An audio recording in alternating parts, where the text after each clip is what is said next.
Graça e paz, irmãos e amigos, sejam bem-vindos à Constante TV. O programa Aroma de Vida abre a grade da programação semanal da Constante TV. Uma TV missionária, uma TV que existe para a glória de Deus, uma TV que apresenta programas nas mais diversas áreas da vida, porque entendemos que tudo e todos estão sob a soberania do Altíssimo, assim sendo áreas como a área da saúde, do direito, o esporte, em tudo e por tudo, Deus é soberano e sobre todos esses aspectos da vida, Ele reina. Assim sendo, nossas vocações, nossos talentos e profissões estão debaixo da sua direção, orientação e devem ser exercidas para a glória dEle. Portanto, a Constante TV é uma bênção para você e eu quero convidar a fazer o triplo C: curtir, comentar e compartilhar. Seu comentário para nós é muito importante. Nós valorizaremos o que você tem a dizer, sugestões, o que Deus tem operado em sua vida. Compartilhe também. Se as mensagens da palavra estão abençoando, enriquecendo, fortalecendo a sua fé, compartilhe com amigos, compartilhe com pessoas não crentes, divulgue os programas da Constante TV. Agora, se você ainda não é inscrito no nosso canal, então entre no canal da Igreja Batista de Constantinópolis no YouTube e faça a sua inscrição, ative o sino para que você sempre receba as notificações, as novidades, as novas postagens do canal. O programa Aroma de Vida tem como meta expor a palavra de Deus. A palavra de Deus é vida. A palavra de Deus é vivificadora.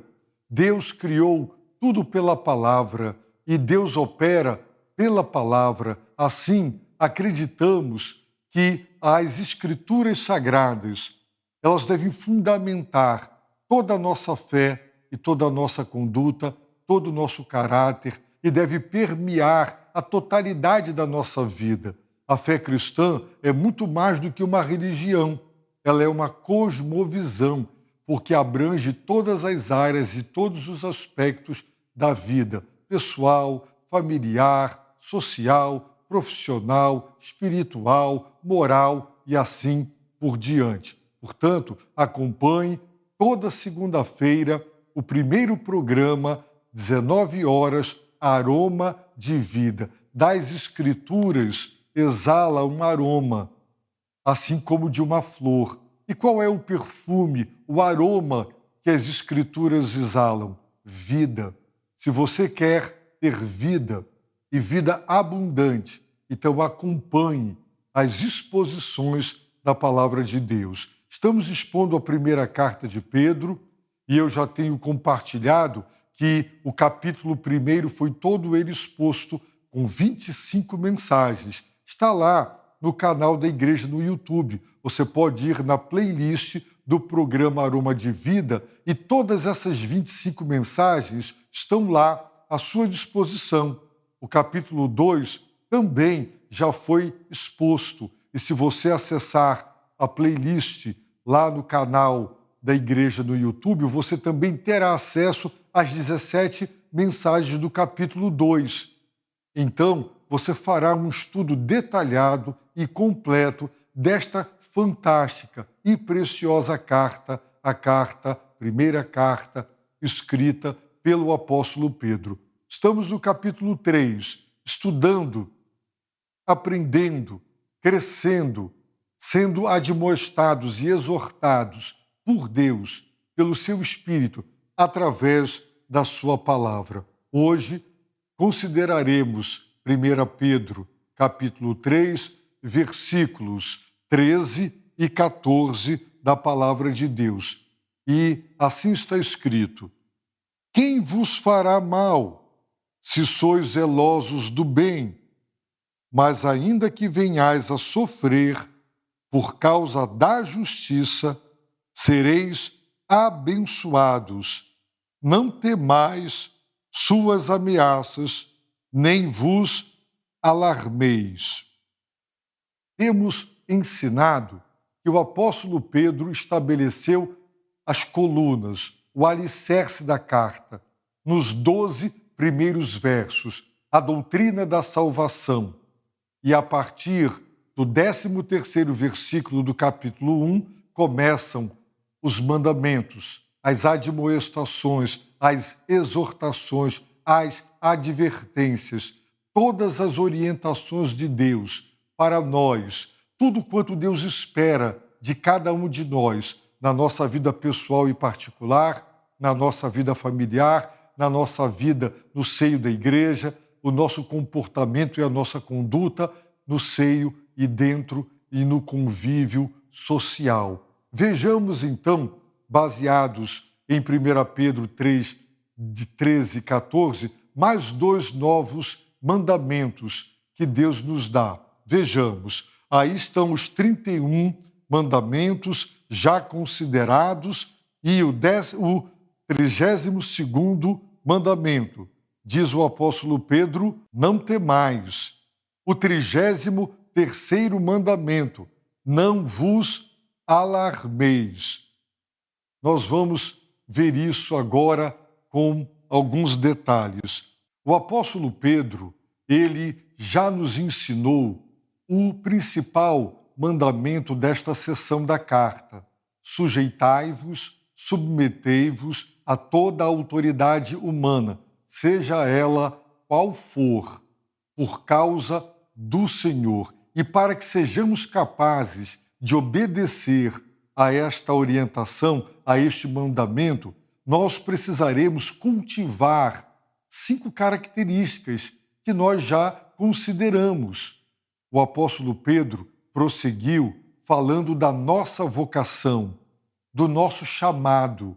E ele disse que a vocação do cristão, porque ele foi chamado por Deus, é para abençoar aqueles que os ofendem e não retribuir o mal com o mal. Os cristãos também foram chamados e vocacionados para herdar bênção, receber bênção como herança. O apóstolo prossegue fundamentando no Salmo 34, que ele cita, quando ele apresenta também 5 atitudes que caracterizam aquele que é justo, que tem o comportamento reto e correto, com a promessa de que quem quer ver dias felizes e quem quer amar a vida deverá ter aquelas atitudes para colher aquele resultado. E ele nos dá um plus, um adicional. Qual? Ele deixa claro que os olhos do Senhor estão sobre os justos, os que se comportam de maneira reta e correta, conforme ele acabara de mencionar, refreando a língua, refreando os lábios, afastando-se do mal, fazendo o bem, buscando a paz e insistindo na paz. Mas o apóstolo prossegue agora com uma pergunta que é retórica. Ele já sabe qual é a resposta. Ele pergunta: quem vos fará mal se sois zelosos do bem? A resposta é: ninguém. Por quê? Porque quando a vida corre normalmente, quando as coisas estão fluindo dentro do padrão da normalidade, se você faz o bem, você colhe o bem. Se você faz o mal, você colhe o mal. Ora, se você, como ele diz, fez o bem, quem vai tratar mal a quem fez o bem? Ninguém. No entanto, nós sabemos que essa lógica, essa coerência, este senso comum, ele não funciona todo o tempo todo. Por quê? Porque estamos vivendo num mundo que está pelo avesso, de cabeça para baixo, o mundo de costas para Deus, um mundo caído e pecaminoso. Então, o que acontece é que muitas vezes você faz o bem e é maltratado. E os que fazem o mal são bem tratados. E isso gera crises, questionamentos profundos no coração. Mas a lógica é: quem vos fará mal? Ninguém. Se sois zelosos do bem, se vocês estão zelando, cuidando, preocupados em ser bons e em fazer o bem, quem vos, diz o apóstolo, fará mal? É muito interessante porque nós já aprendemos que a dupla missão da autoridade, de toda a autoridade humana, é punir os praticantes do mal e honrar os que fazem o bem.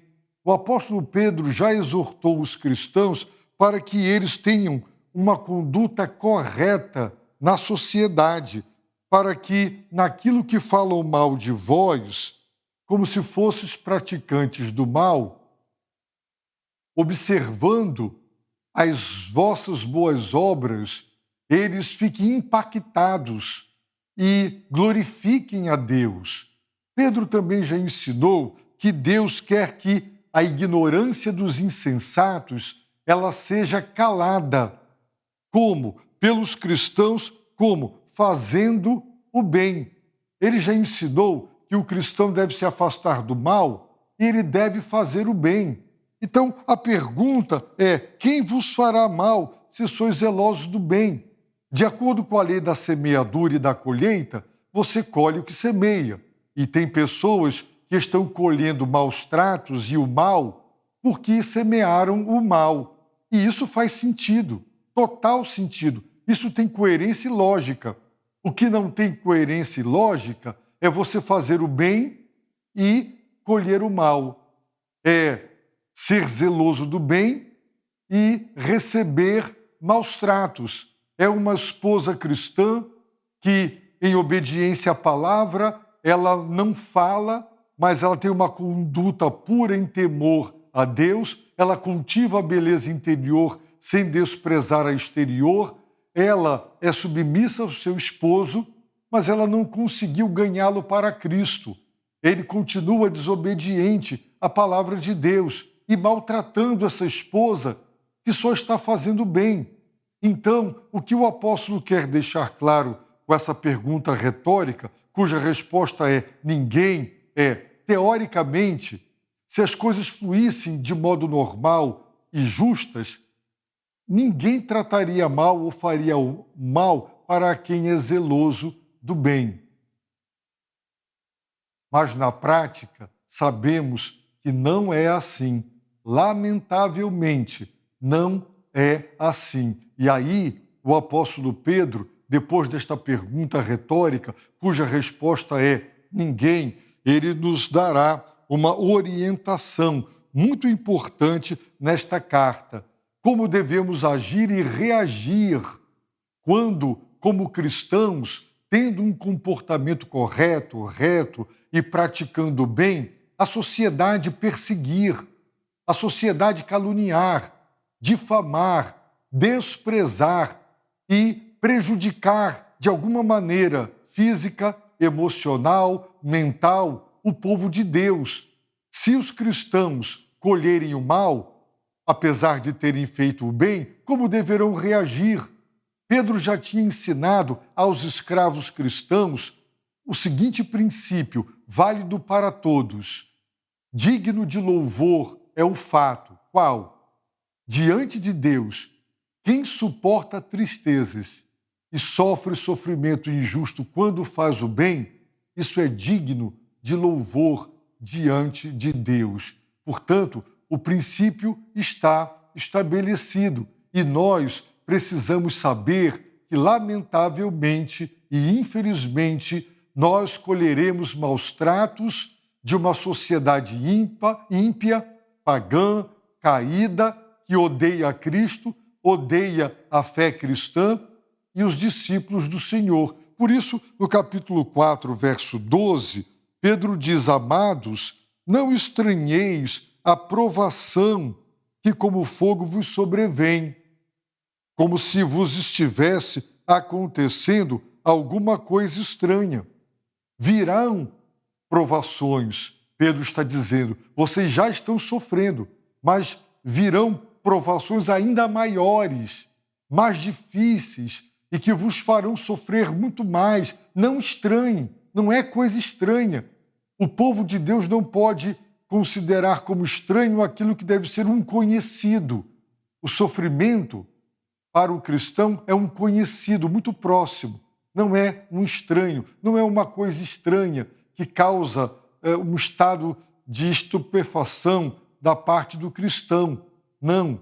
E aí Pedro nos ensina como devemos agir e reagir quando colhermos o mal, apesar de só termos realizado e praticado o bem.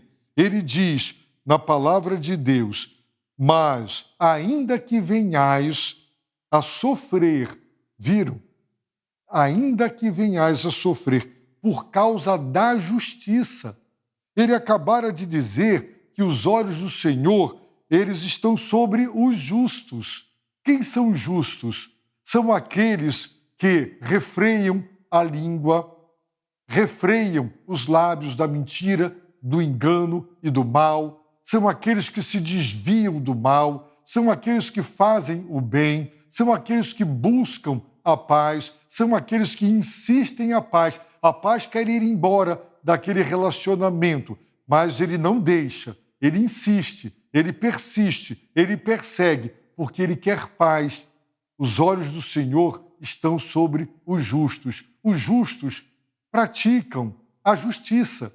Jesus disse que nós cristãos deveríamos, a nossa justiça, a nossa retidão, a nossa conduta deveria exceder e superar a justiça dos fariseus. Por quê? Porque a justiça dos fariseus era de fachada, era puramente externa. Para eles, se você não matou ninguém, você não desobedeceu o mandamento não matarás. É uma justiça limitada à conduta externa, mas Jesus disse que o mandamento, a extensão dele alcança o coração, a ponto de, se você odeia alguém, você já o matou. Então a justiça do cristão, ela excede a dos escribas e fariseus, dos religiosos hipócritas. E Pedro está dizendo aqui: ainda que venhais a sofrer por causa da justiça, daquilo que é reto e é correto.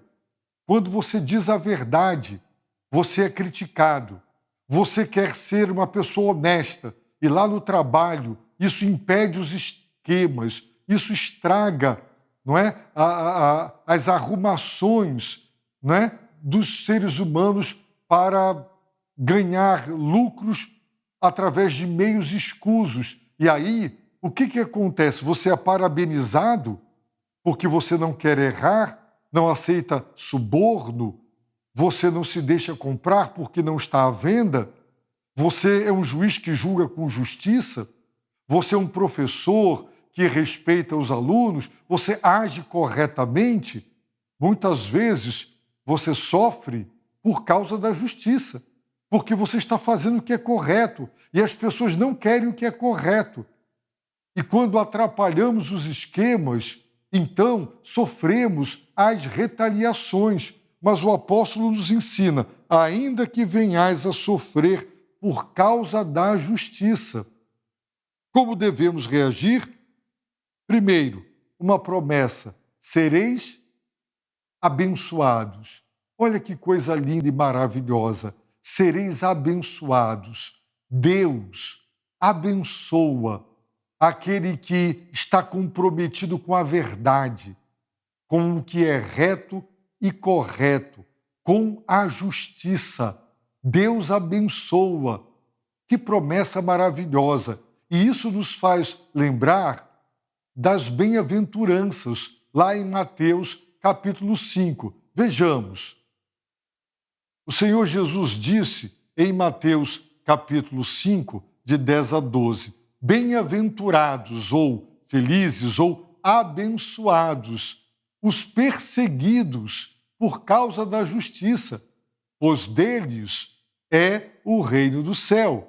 Bem-aventurados sois quando vos insultarem, perseguirem e mentindo disserem todo mal contra vós por minha causa, disse o Senhor Jesus no Sermão do Monte. Ele também disse: alegrai-vos e exultai, pois a vossa recompensa no céu é grande, porque assim perseguiram os profetas que viveram antes de vós. Perceberam como Pedro está total e absolutamente alinhado ao pensamento, ao ensino do Senhor Jesus, porque ele era um discípulo fiel e um apóstolo de Jesus Cristo? É isso que ele está dizendo: ainda que venhais a sofrer por causa da justiça, bem-aventurados, felizes, abençoados, haverá recompensa. Então, se aqui na terra, pelo fato de prezar pela retidão, pela honestidade, pela integridade, você sofrer, for perseguido, criticado, rejeitado e desprezado, ele diz: sereis abençoados por Deus aqui e, com certeza, no céu, uma promessa de galardão, de recompensa do Deus que é justo, ao ver o seu povo optando, escolhendo sofrer, mas não sucumbir para a corrupção.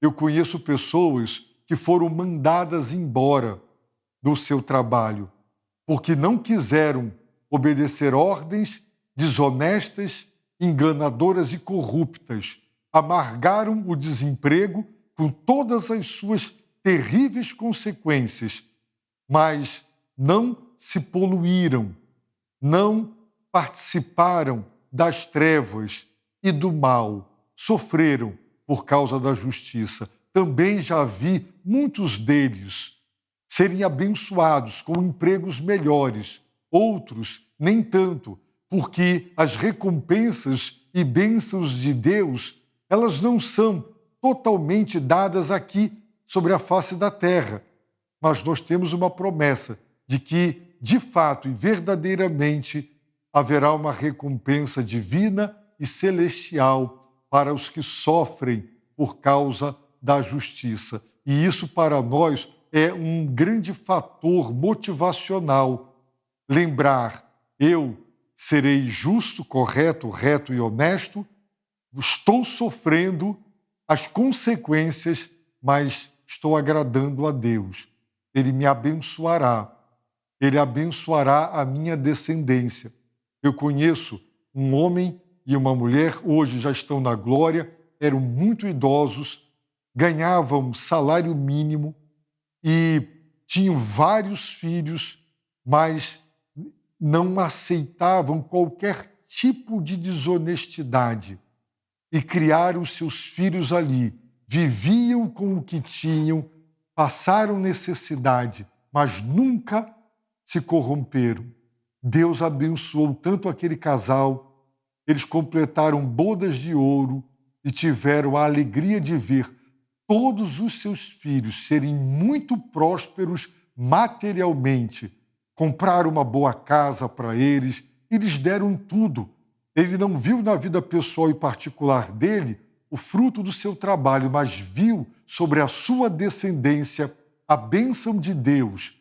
E ele, compartilhando comigo e com sua esposa, depois que completaram 50 anos de vida matrimonial, morreram idosos, morreram amados pelos filhos e bem cuidados, foram abençoados. O apóstolo Pedro, ele então nos dá mais dois novos mandamentos. Quais são eles? Primeiro, se isso acontecer, se vocês sofrerem, e é óbvio que o sofrimento é produto do quê? De ameaças, de agressões, de injustiças, difamação e calúnia. Quem já foi caluniado, quem teve a sua integridade, a sua imagem distorcida, manchada e denegrida por mentiras, sabe quanto dói quando mentem a nosso respeito, dizendo que somos o que não somos. Fere, dói, mas diante de todas as ameaças e perigos e sofrimentos reais pelo comprometimento com o que é reto, correto e honesto, a justiça, o apóstolo Pedro diz: não temais. Esse é mais um mandamento: não temais. E isso nos faz imediatamente, nos remete a uma outra palavra, a um outro ensino do Senhor Jesus, que ele deixou para nós e está registrado no Evangelho de Mateus, capítulo 10. Vejamos, disse Jesus: e não temais os que matam o corpo e não podem matar a alma. Estão observando? Não temais. Lamentavelmente, as pessoas, a sociedade e até as autoridades têm poder para matar o corpo. E muitos cristãos morreram, foram mortos, assassinados, brutal e cruelmente. Mas eles não podem matar a alma. Pelo contrário, disse Jesus, temei a Deus. Quem é Deus? Deus é aquele que pode destruir, onde? No inferno, tanto a alma como o corpo. Então Jesus está nos ensinando a não temer as ameaças, os sofrimentos por causa da justiça. Se matarem o nosso corpo, não vão matar a nossa alma. Nós viveremos eternamente com Cristo. Por isso, os mártires cristãos escolheram serem mortos ao invés de negar o Filho de Deus. E Jesus prossegue dizendo: não se vendem 2 passarinhos por uma pequena moeda? A resposta é sim, mas nenhum deles cairá no chão se não for da vontade de vosso Pai. Ora, se passarinhos que valem tão pouco, e se o valor de uma pessoa ou uma coisa for medido pelo valor econômico, não é? Você deduziria que passarinhos não valem nada. Mas se na avaliação humana, não é? Passarinhos não valem muita coisa, Jesus está dizendo que o Pai se importa até com pequenos passarinhos e nenhum deles cairá no chão se não for da vontade do vosso Pai. Se ele não permitir, não cairá. E ele acrescenta e prossegue: e até mesmo os cabelos da vossa cabeça estão todos contados. Portanto, não temais, ele repete, não temais, valeis mais do que muitos passarinhos. O apóstolo Pedro, alinhado, em sintonia com o ensino do Senhor, ele diz aqui: não temais. Talvez vocês serão agredidos, caluniados, talvez seus bens possam ser retirados. Naquele contexto para o qual Pedro escreveu, dos seus destinatários, a sociedade estava perseguindo.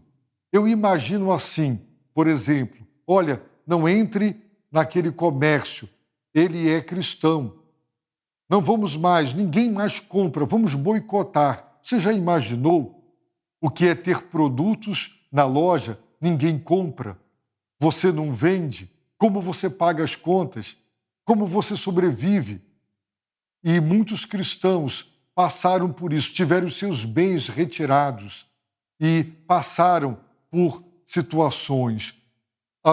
E Pedro deixou claro que como fogo virão provações, porque até então a perseguição e a rejeição era por parte da sociedade, dos contemporâneos e conterrâneos, mas viria, logo após estas palavras de Pedro, viria a perseguição estatal, o Império Romano. Ele perseguiu com a força brutal do Estado os cristãos e mataram e assassinaram muitos. Sofreram por causa da justiça de Cristo, que é a base da nossa justificação. Deus nos justifica pela graça. Toda justificação, que é um ato de absolvição, ele é realizado com base em justiça. Como nós não temos, Deus nos concede gratuitamente a sua justiça pela fé. E com base na justiça de Cristo, que nos é dada através da fé, pela graça, ele nos justifica. Então, se sofrermos por causa da justiça, seremos abençoados. Por isso Pedro diz: não temais, não temais. Somos só, como ele já havia ensinado, peregrinos e forasteiros. Estamos aqui temporariamente. Aqui não é a nossa pátria. Aqui não é a nossa residência final. Esperamos e aguardamos, como Pedro diz em sua segunda carta, o novo céu e a nova terra, onde habita a justiça. Vejam bem, onde habita a justiça. Nós aguardamos o novo céu e a nova terra. Então, não devemos temer. Ninguém quer sofrer. Todos temem o sofrimento. Mas o cristão não deve temer se ele sofrer por causa da justiça. Se ele sofrer porque ele errou, ele tem que sofrer calado, porque é um sofrimento justo. Mas se ele não errou, então ele não deve temer as ameaças e os constrangimentos. E o outro mandamento, não temais suas ameaças, disse o apóstolo, e por último, e nem vos alarmeis. Não fiqueis perturbados, alarmados. Já viram um alarme quando toca? Você está distraído e se ele é uma campainha muito forte, você até estremece, né? Você fica alarmado porque o alarme de incêndio, você está no 30º andar, começa a tocar, indicando fogo. Você fica alarmado, tem que descer pelas escadas.